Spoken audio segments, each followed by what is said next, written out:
We have a complicated question here about working backwards through a discount of 25% and a sales tax of 15%.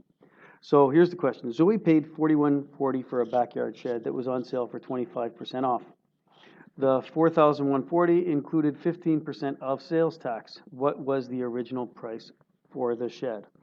Now, the difficulty with this question is that we have the final amount, which is $41.40, after adding tax and doing a discount. So basically, we have this amount plus 15%, and it's going to be minus 25%, and you're starting off with the original. Now, the part about this is we don't know what the original is. So when I ask you what subtraction of 25% is, you don't know what it's a percent of, okay? And so when you're doing this, we're going to take a look at a roller coaster idea where you have a double loop and see why you have to work it through backwards. A couple of details about this is to know that minus 25% of the original is basically going to be the same thing as 75% of the original, and the plus 15% of the sale price, okay, is going to be the same thing as 115% of the sale price.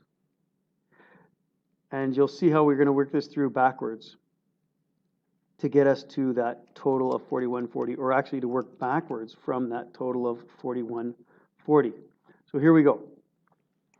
Normally, we would take the original price, we would calculate 25% of the original, subtract it, and then we would take the sale price and take 15% and add it to get the $41.40 final price. The calculation here would be times 0.75 from the original to get that amount, and the calculation here would be times 1.15 of the sale price, and that's what we're going to get in between here, the sale price. And at the end here, it's the total.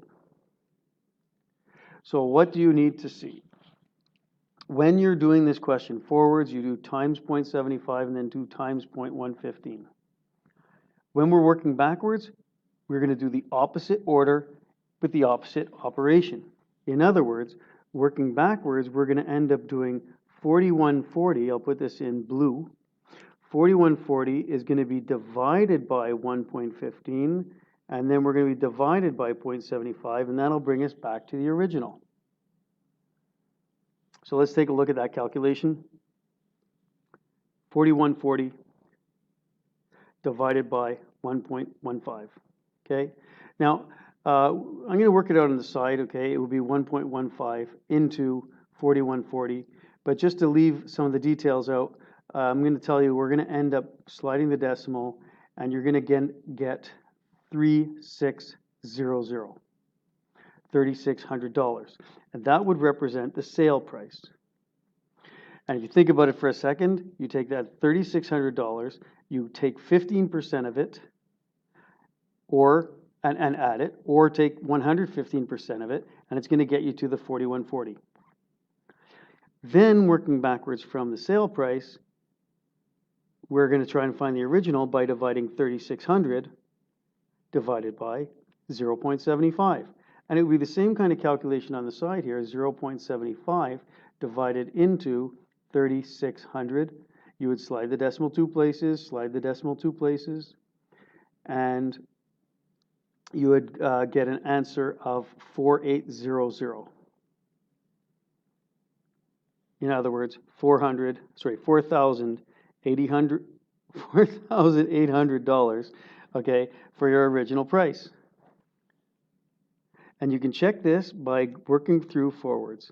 So the main issue that I've got to make sure everyone understands is that when we're doing this 15% of the sale price, but we don't know what the sale price is, then we can do a backwards division from the final price.